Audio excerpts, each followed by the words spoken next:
berkaitan juga tentang masalah poligami Bu ya. Assalamualaikum warahmatullahi wabarakatuh. Bu ya, saya izin bertanya, saya kan di poligami Bu ya. Tapi istri mudanya suami itu tidak mau menerima saya. Istri muda minta suami ceraikan saya, sedangkan suami nggak mau. Dan sekarang saya pindah dari ke rumah ibu dan tidak dikasih nafkah lahir batin sudah selama 3 bulan. Dan saya minta nafkah lahir itu pas waktu beras saya habis Bu ya. Dan alhamdulillah dikasih 100.000 buat beli beras. Dan saya sudah dikasih, dan kemarin suami itu menemui saya. Dan istri mudanya tuh tahu Bu ya, dia marah sama suami, dia mau minggat tapi suami selalu cegah dia. Saya yang sudah nikah KUA dan istri muda masih siri. Dan saya harus bagaimana sekarang Bu ya? Pernikahan saya di ujung tanduk, mohon pencerahannya. Ini dari hamba Allah di Tulungagung, Jawa Timur Bu ya.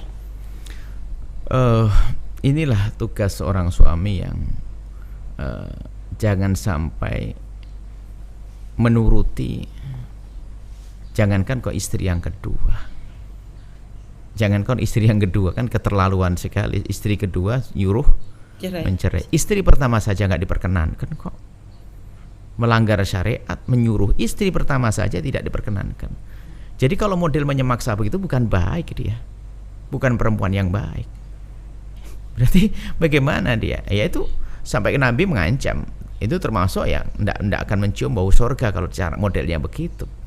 Mestinya seorang laki-laki ya, apalagi istri pertama mungkin sudah ada anak dan sebagainya, kok menemukan wanita yang kedua semacam itu.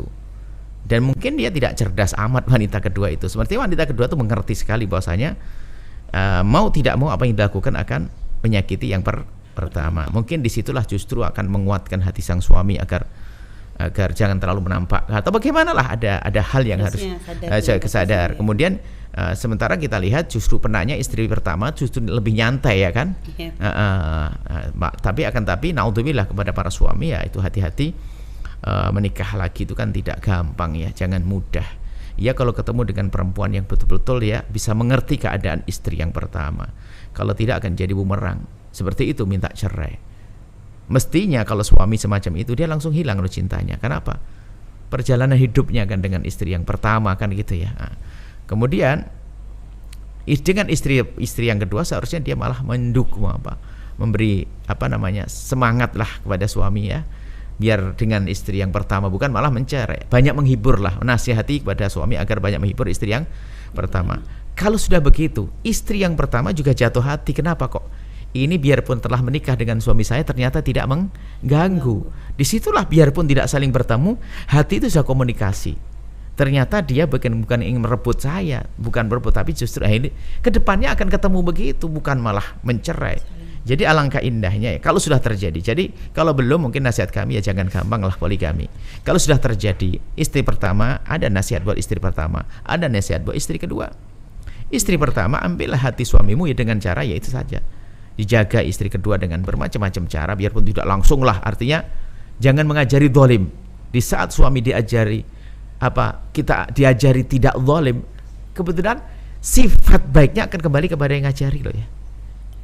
Tiba-tiba ngomong, bang jangan zalim loh bang ya. Apa yang terbayang? Ya aku tidak boleh zalim ke kamu kan gitu, orang cerdas kok. Istri kedua tak tahu ngomong, abang jangan zalim. Bilang kakak tolong bang, kakak pasti sedih loh dengan benih. Apa yang terjadi? Sang suami langsung tambah gandrung kepada yang kedua itu kalau dia akhlaknya baik ya. Tapi kalau begitu tambah hilang cinta. Kok bisa suruh mencerai, apalagi mungkin sudah punya anak. Berarti kan ngajari gulet sama anaknya yang di istri kedua ini. Jangan sampai seperti itu.